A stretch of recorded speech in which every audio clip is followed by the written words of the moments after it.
with 2 races to go.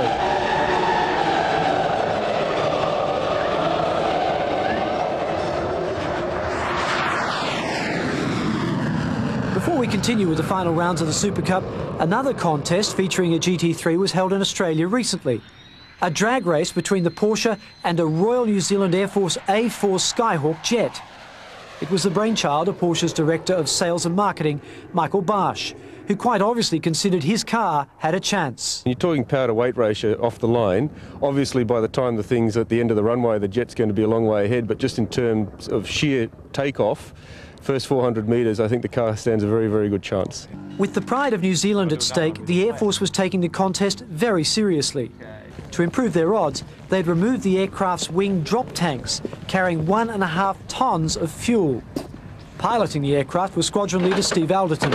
We'll certainly be chasing the course for the first part of it, but hopefully accelerating past it before we hit the finish line. At the end of at the end of that distance, I'd expect that I'm somewhere around 120 knots, so somewhere around 240 k's an hour. In the GT3, the experienced Porsche racing car driver, Peter Fitzgerald. The whole secret in getting down the quarter is the launch, and I guess getting through the gears correctly.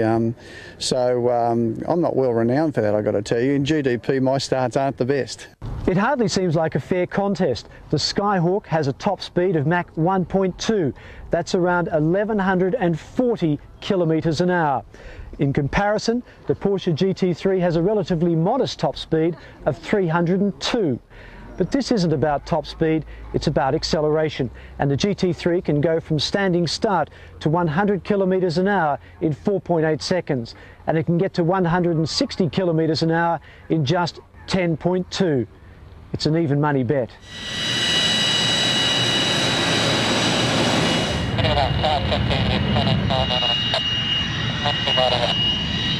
3, 2, 1, go.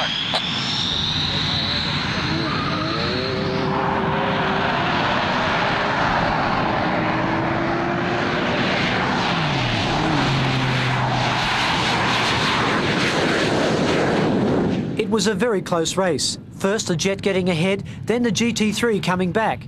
And afterwards, the adjudication on the winner was left to the 2 participants. I hate to say it, but I think Porsche might have come out on top on that one, but only just by a shade. So what happened there, Steve? You were having some problems holding the Jet in place at the start? Yeah, that's right, Charles. I was trying to get as much power out of it as I could because the jet engine takes a little while to accelerate. So I kept on pushing the power up, but the wheels on the A4 you can see are pretty small, so I was just starting to skid down the runway, so I had to back off the power. But even so, we shot away fairly well in comparison to the Porsche. But I was surprised as we were sort of halfway through the distance there that the Porsche was starting to creep up in my peripheral and come closer and closer to me. And I hate to say it, but perhaps just in front. Peter, were you aware of catching the Jet? No, I wasn't. I got off the start. I thought a pretty good start, and next minute I looked over and the Jet was in front of me, and I thought, oh God, I've done it from here because he'll only get faster. And then I just kept my mind on what I was doing, and I didn't look across again.